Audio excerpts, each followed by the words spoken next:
Shalom, shalom. This is Yahwoo. We are back. I got some fire for y'all today, brothers and sisters. Um, this will be going off of what Big Judah was speaking about, the lies, as far as when they came here talking about the Europeans said they came here first, they started all the technology, and then we just piggyback off of them. So pretty much they just stuck themselves in all our culture and all our books and stuff. So the first book I'm gonna read, I had to print it out, the PDF. I had to print it out. So the first one I'm gonna read is the mythology of the Anglo Saxons, right? So I'm gonna start with the cover page. This is the University of Northampton. It says this work has been submitted to Nectar, the Northampton Electronic Connection of Thesis and Research Conference or Workshop item.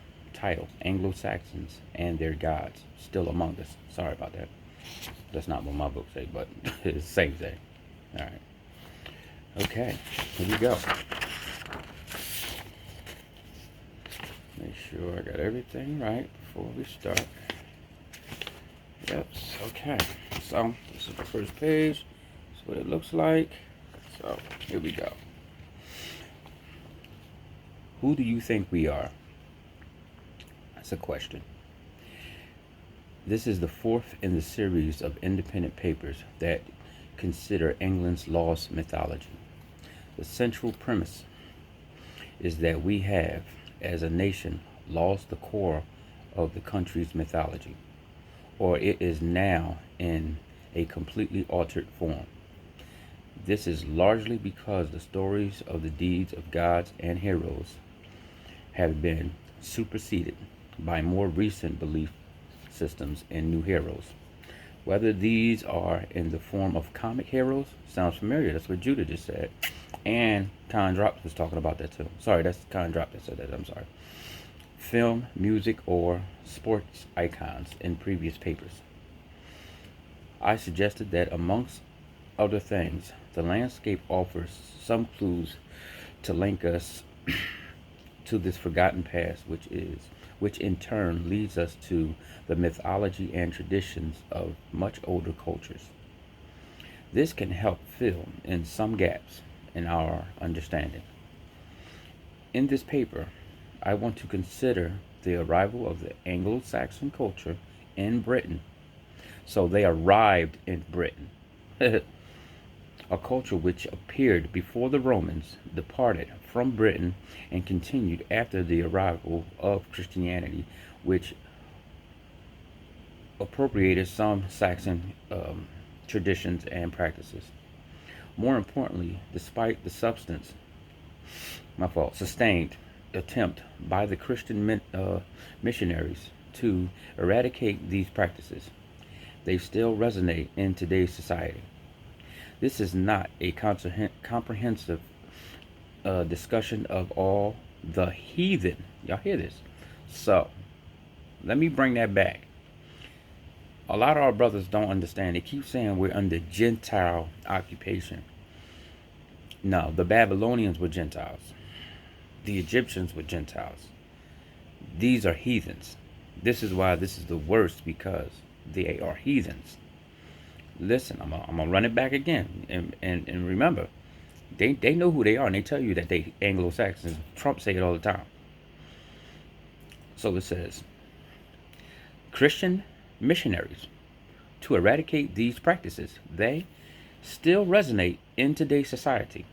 This is not a comprehensive discussion of all the heathen practices and references to Saxon gods in literature and archaeology that would be in the subject of a small library. For the purpose of this paper, I am simply dealing with the gods that remain with us, in particular, the relation to the days of the week. You hear that? The coming of the Saxons. I should like to briefly summarize the period that is sometimes called the Dark Ages. The Romans withdrew from Britain around 409 AD to defend Rome from the Visigoth attacks. Roman governors were left to rule Britain. So while they were they so sorry. So while there are contemporary commentators of late Roman Britain at the end of the 4th century, and there is the Britain that Bede described at the beginning of the 8th century. There is a very little evidence for the interim period, although the two most popular sources cited are Gildas and Brighton, who wrote on the ruin and conquest of Britain in the mid 6th century, and Ninanus, who is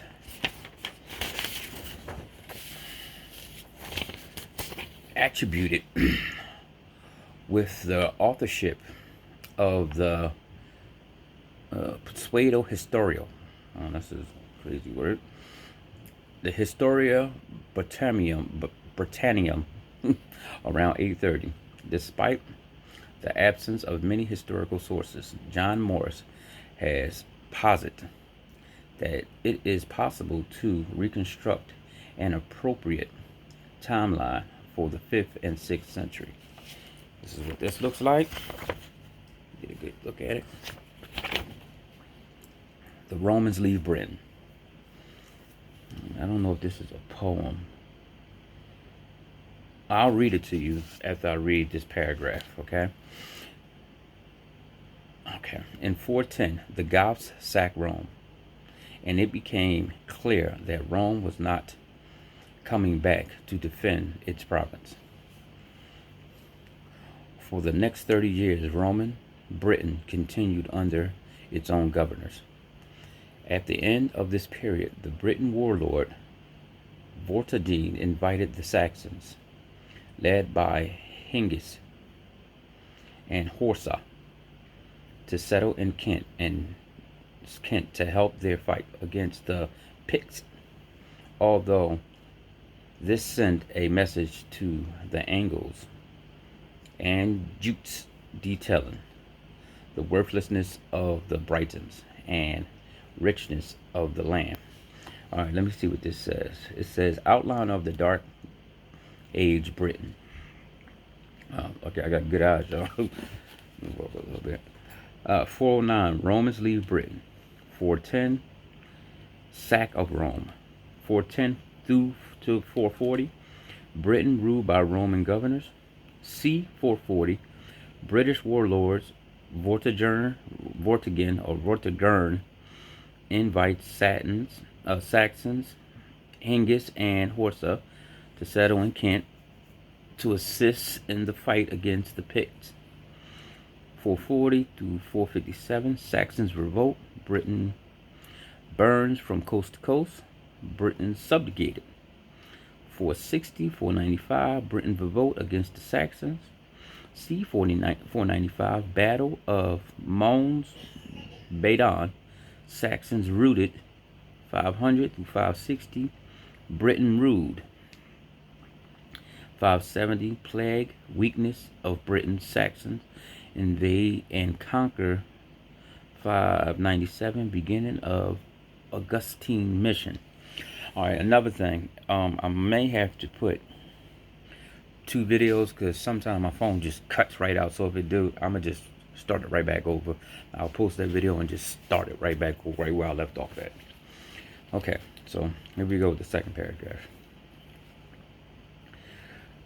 The first Saxon revolt of 440 to 457 was successful with subjugating Britain.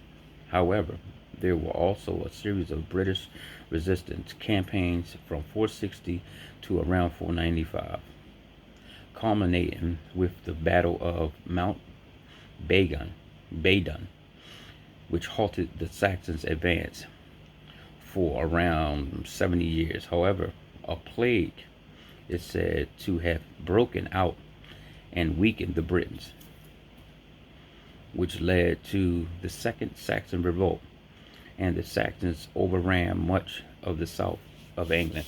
You know what? This sounds like the same thing that happened here.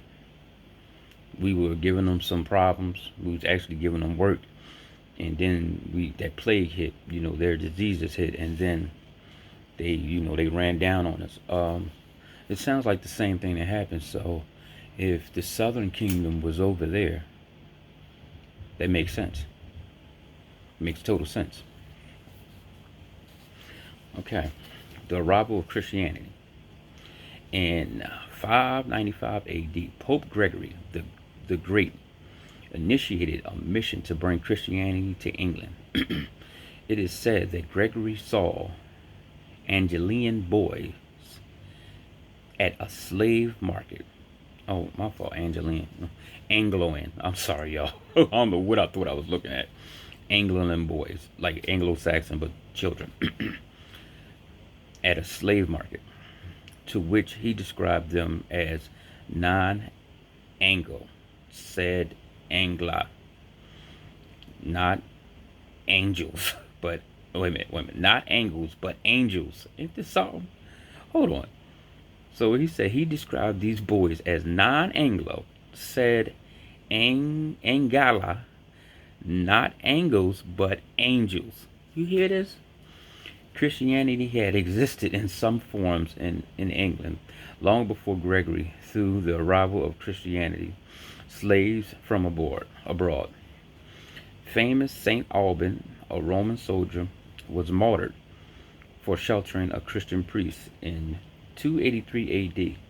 In addition, Christianity was legalized in Britain by Constantine the First in 313 AD by the this is crazy. This is crazy. By the time of Gregory's mission, the Saxons' presence had been felt for around a century and a half, but they had only recently became a dominant force. Gregory already knew that Bertha, the wife of the Kentish king Ethelbert, had already converted to Christianity and was allowed to practice freely. Consequently, when Augustine arrived in 597, he was cordially received. Ethelbert, the king of the Cantori, converted to Christianity, although this may have been politically motivated to align himself with the Moravian kingdoms. I'm sorry if I'm jacking these words up, but I'm not good at reading these big, crazy, retarded looking words. Initially, Ethelbert suggested that Augustine's promises are new and doubtful, and I cannot consent to accept them and forsake those beliefs which I and the whole English race have held so long. The subtext here, as Flora Spiegel argues, is that Gregory may not have anticipated the locals' loyalty to their religion, and that it would have been inappropriate politically for the king to enforce a radical religious change. In June 601 AD, Gregory sent a letter to Ethelbert ordering the king to destroy all heathen shrines.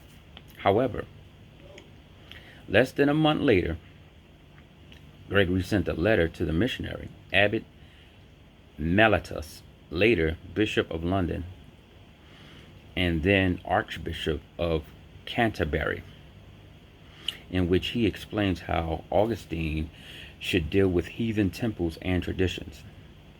Their temples should be purified rather than destroyed. Heathens would return to their regular place of worship, but their festivals should be replaced by Christian holy days.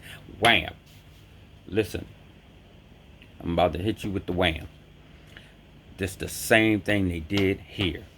When they came here, those places that we were worshiping them demons at, they built churches right on top.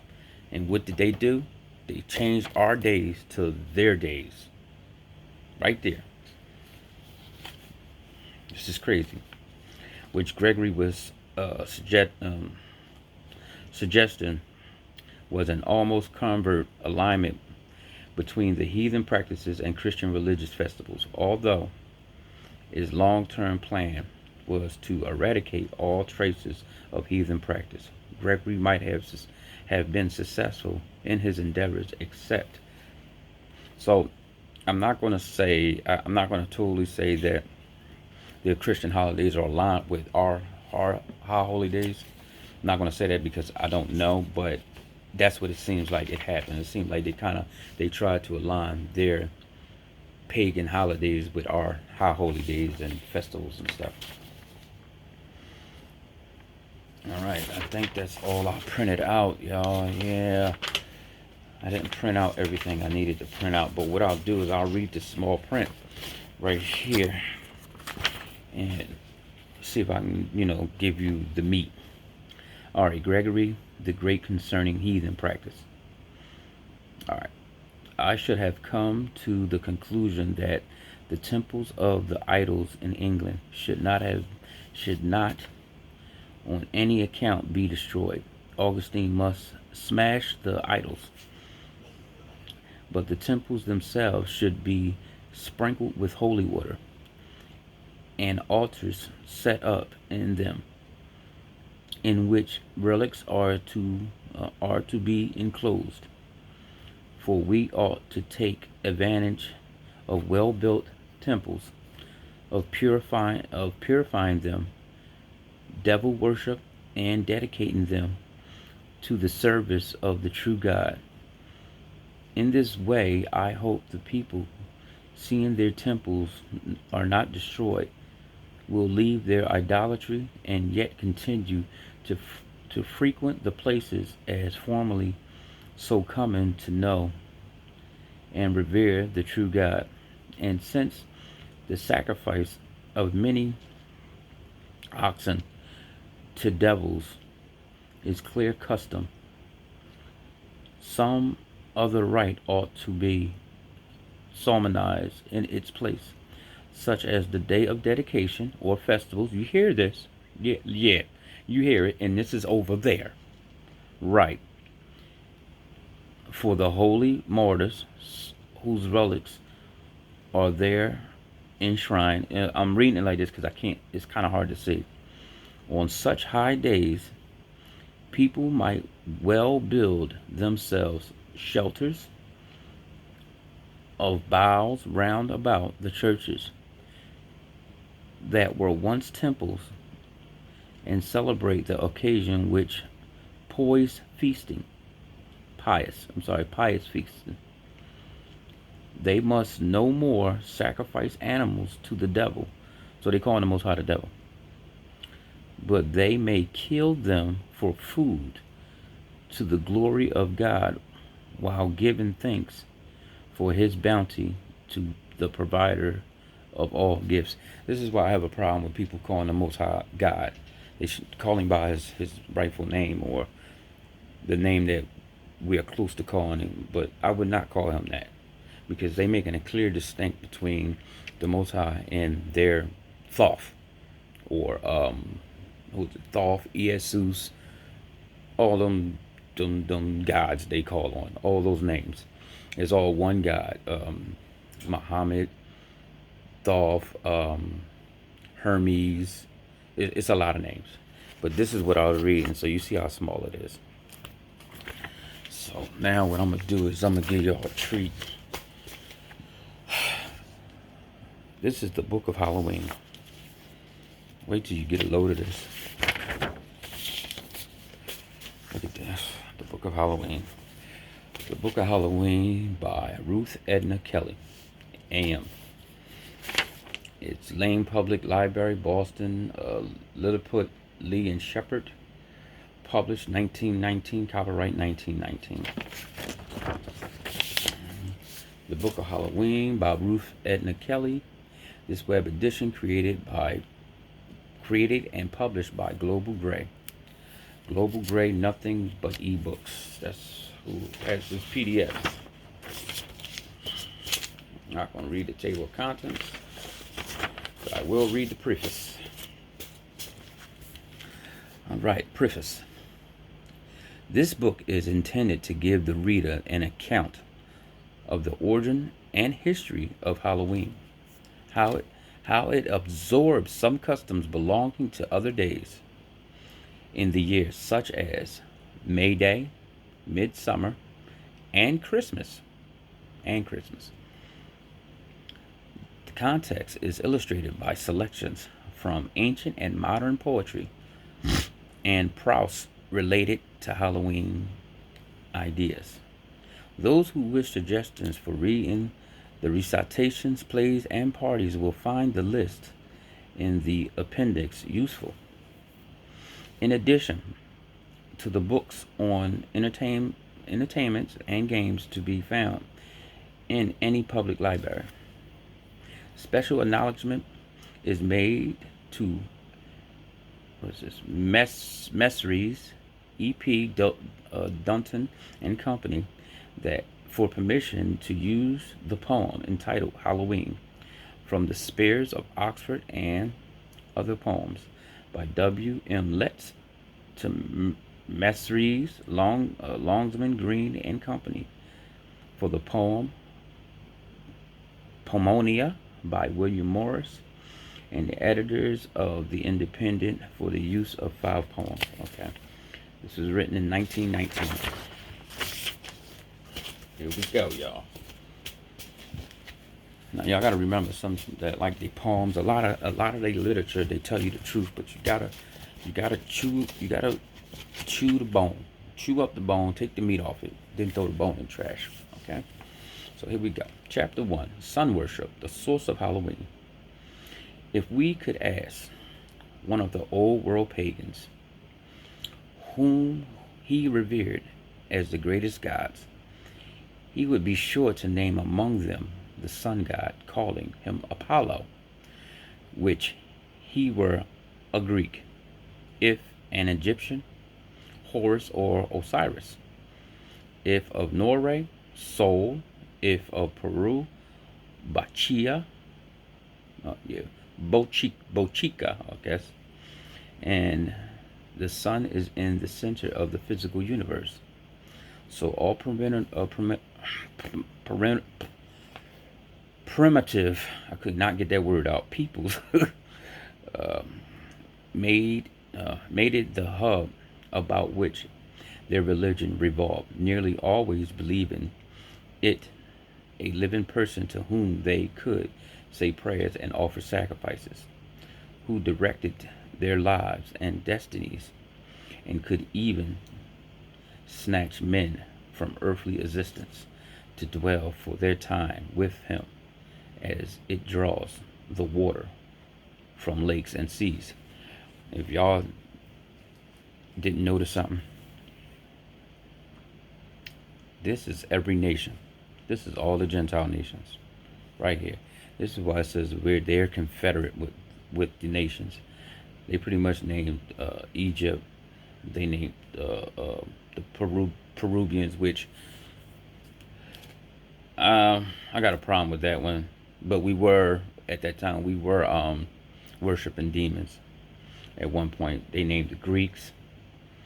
They named a couple people. They named the Norway people, which is what you would call European or whatever. But this ain't nothing but thoughtful. This ain't nothing but thought. But with the Peruvians, I could believe that because we were worshiping demons. We were doing a lot of demon worship. That's why we got punished the way we did. Because we worshiped their God, so the Most High let him have us. He just turned his head and said, "Go ahead, y'all got him." In believing this, they followed an instinct of all early peoples, a desire to make persons of the great powers of nature, such as the world of growing things, mountains and water, the sun, moon, and stars, and a wish for these gods they had made to take an interest in and be part of their daily life. The next step was making stories about them to account for what was seen. So arose myth and legends. Okay, here's your idols. This is what he says. You shall not worship anything in the heavens, the earth, under the earth, or above the earth. Right there. And it tell you right there that they were making gods. Then they injected their gods into their daily lives, and then also they made up stories about their gods. So they were just making up stuff, worshiping nothing. That's just retarded to me, but that's what they were doing. The sun has always marked out work time and rest, divided the year into winter, idleness, seed time, growth, and harvest. It has always been responsible for all the beauty and goodness of the earth. See, that's where they don't understand. They think the sun does this. Nothing doesn't grow or happens without the spirit of the Most High. This is stuff they don't know about. So this is why they were worshiping these idols. We were the Most High's portion, and they had the angels for their gods, or the fallen, whatever. I don't know which ones, but that's what it seemed like. It is splendid to look upon. It goes away and stays longer and longer, leaving the land in cold and gloom. It returns, bringing the long feared days and resurrection of spring. A Japanese legend tells how the hidden sun was lured out by an image made of a copper plate with saplings radiating from it like sunbeams, and the fire kindled dancing and prayers. And round the earth in North America, the Cherokees believe they brought the sun back upon its northward path by the same means of rousing its curiosity, so that it would come out and see its counterpart and find out what was going on. Sounds like the sun is alive to me. So they was talking about the sun is the center of everything, but the Cherokee is saying that the sun has a path that it follows, and that's in the scriptures. The sun has a path, and so does the moon. All the more important church festivals are survivals of old rites to the sun. How many times the church has decanted the new wine of Christianity into old bottles of heathendom. Oh man, let me read that again. All the more important church festivals are survivals of old rites to the sun. Y'all hear this? I want you to hear. I'm going to say it again. All the more important church festivals are survivals of old rites to the sun. How many times the church has decanted the new wine of Christianity into old bottles of heathendom. Right there. Saxons. Yuletide, the pagan Christmas, celebrated the sun's turning north, and the old midsummer holiday is still kept in Ireland, heathen, and on the continent of St. John's Day, by the lighting of bonfires and a dance about them from east to west as the sun appears to move. The pagan Halloween at the end of summer was a time of grief for the decline of the sun's glory, as well as a harvest festival of thanksgiving to him for having ripened the fruit, as we firmly had husking bees when the ears had been garnered, and now kept our own thanksgiving by eating of our winter store in praise of God who gives us our increase. Panoma of Roman, goddess of fruit, lends us the harvest element of Halloween. The Celtic day of summer ends end was the time when spirits, mostly evil, were abroad of gods, whom Christ dethroned, joined to ill omened throng. The church festivals of All Saints and All Souls, coming at the same time of the year, the 1st of November, contributed to the man, Christ dethroned them, idea of the return of the dead, and the Teutonic Medieval assemblage of witches brought its hags and their attendant beasts to help celebrate the night of October 31st. Ooh, this is getting good. Chapter 2. The Celts, their religions and festivals. The first reference of the Great Britain in European annals, of which we knew, was the statement of the 5th century BC of the Greek historian Herodotus, that Phoenician sailor went to British Isles for 10. He called them the 10 Isles.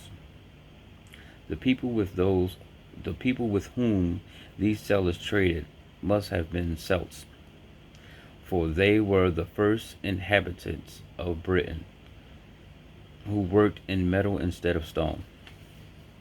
The Druids were priests of the Celts centuries before Christ came. There is a tradition in Ireland that they first arrived there in 270 BC, 700 years before St. Patrick. The account of them, written by Julius Caesar, half a century before Christ, speaks mainly of the Celts of Gaul, dividing them into two ruling classes who kept the people almost in a state of slavery. Y'all hear this? I just want y'all to hear it. The knights who waged war, and the druids who had charge of worship and sacrifices, and were in addition physicians, historians, teachers, scientists, and judges. Caesar says that this cult originated in Britain and was transferred to Gaul. Gaul and Britain had one religion and one language, and might even have one king, so that what Caesar wrote of Gallic druids must have been true of British. The Celts worshipped spirits of the forest and stream, and feared the powers of evil, and did the Greeks and all the other early races. Very much in their primitive belief has been kept, so that the Scots, Irish, and Welsh peasantry, brooks, hills, dales, and rocks abound in tiny supernatural beings who may work them good or evil, led them astray by flickering lights, or charm them into 7 years servitude unless they are bribed to show favor. The name Druid is derived from the Celtic word druda, meaning sage, connected with the Greek word for oak, drus, the rapid oak tree. Before him, heaven and earth quaked, a stout doorkeeper against the foe. In every land, his name is mine. Telesine, battles of the tree. It was a poem I just read. For the oak was held sacred by them as a symbol of the omnipotent God. Omnipotent God, I could not say that word. Upon whom they depended for life, like the mistoli growing upon it. Their ceremonies were held in oak groves. Later, from their name, the word magician was formed, showing that these priests had gained the reputation of being dealers of magic. The Druid followed him, and suddenly, as we are told, struck him with a druid wand. A druid. It's like an ick at the end of druid wand, or according to one's version, flung at him a tuft of grass, over which he had pronounced a druidical incantation. O carry ancient Irish. Let's see what this is talking about.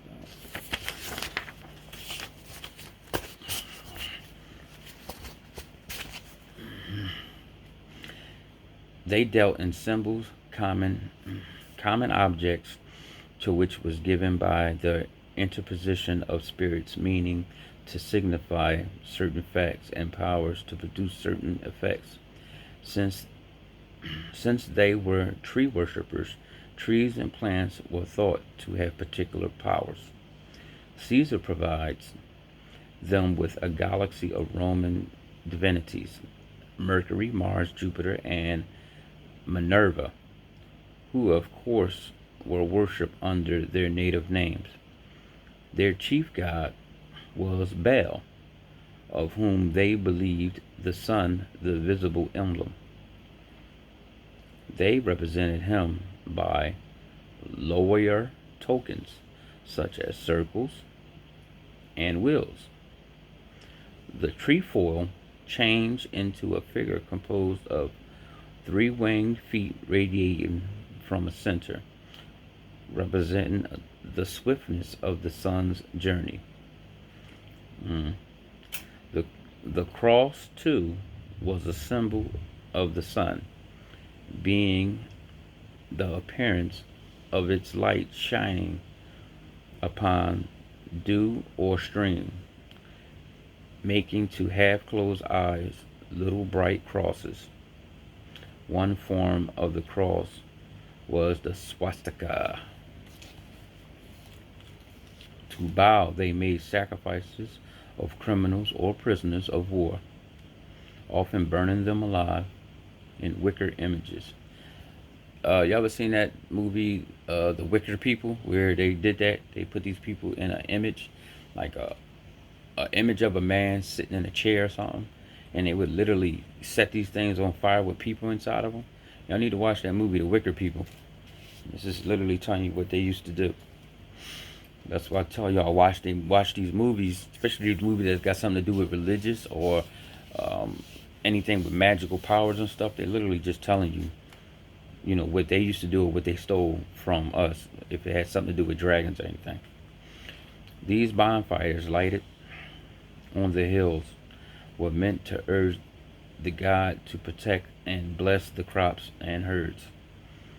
From the appearance of the victims sacrificed in them, omens were taken that foretold the future. The gods and other supernatural powers, in answer to prayers, were thought to signify their well by omens, and also by the following methods: the ordeal in which the innocence or guilt of a person was shown by the way the god permitted him to endure fire or other torture; exorcisms, the driving out of demons by saying mysterious words or names over them; becoming skilled in interpreting the will of the gods. The Druids came to be known as prophets. O Deirdre, troubled child, for thee, red star of our ruin, great weeping shall be eerie, woe, and a breach in Eula. Thy feet shall tremble, thy mighty yet stumble on heads thou lovest. Toad Hunter, Druid Song of Cathba. That was another poem. They kept their lore, for the most part, a secret, forbidding it to be written, passing it down by word of mouth. They taught the immortality of soul, that it passed from one body to another at death. As as these Druids taught, which kept the British rights and dwelt in darksome groves, there concealing with uh, sprites. When these our souls by death our bodies do forsake, they instantly again do other bodies take. That was another poem. I jacked it up. That's all. They believe that one of the last night of the old year, October 31st, the Lord of Death gathered together the souls of all those who had died in the passing year and had been condemned to live in the bodies of animals, to decree what forms they should inhabit for the next 12 months. He would be coaxed to give lighter sentence by gifts and prayers. It's crazy.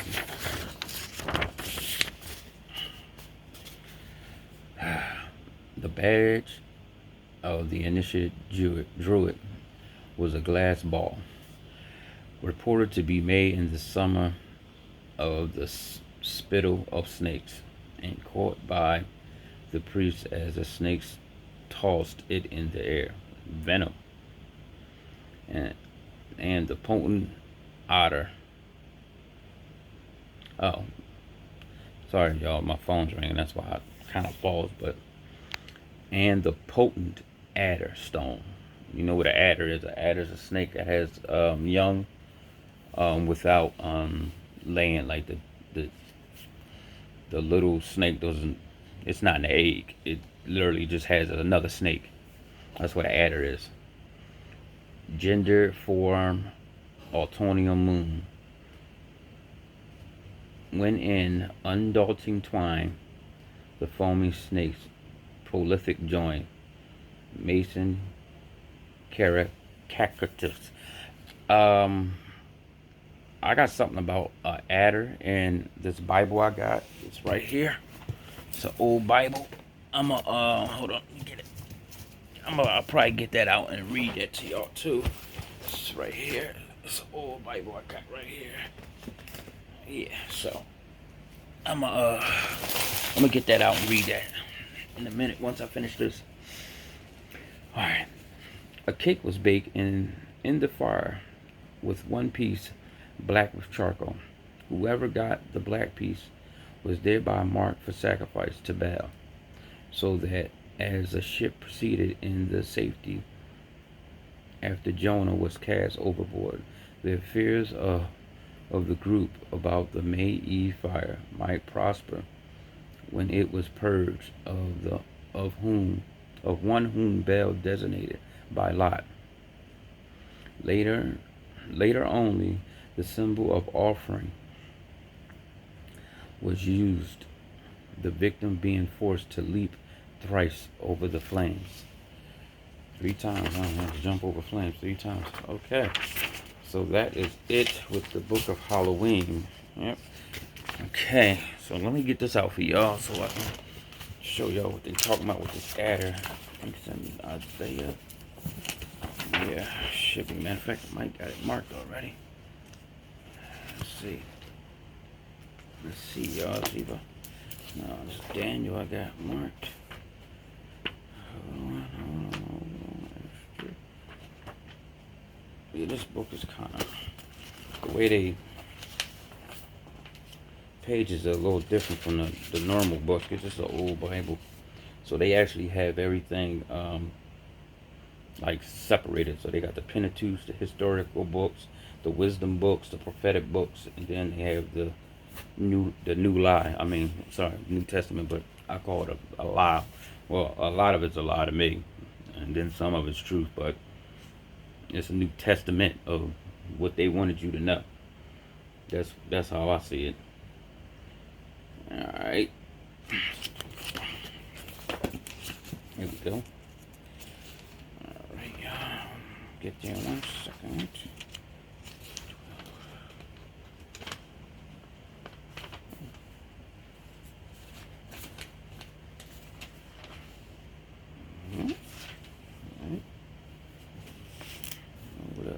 y'all know in 1 second.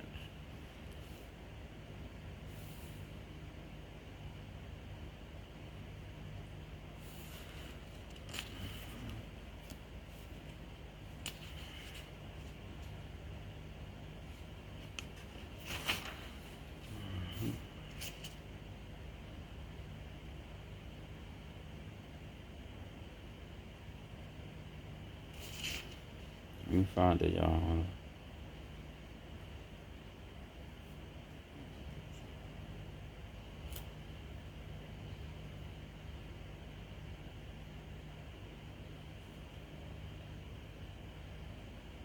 Oh, here it is right here.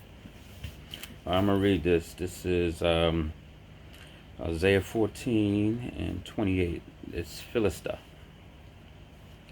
In the year that the king Azza died, there came this oracle. Rejoice not, O Philistia, not a man of you, that the rod which smote you is broken. For out of the serpent's root shall come an adder. Its fruit shall be a flying seraph. In my pastures the poor shall eat, and the needy lie down in safety. But I will kill your root with famine, that shall slay even your remnant. How, O gate, cry out, O city.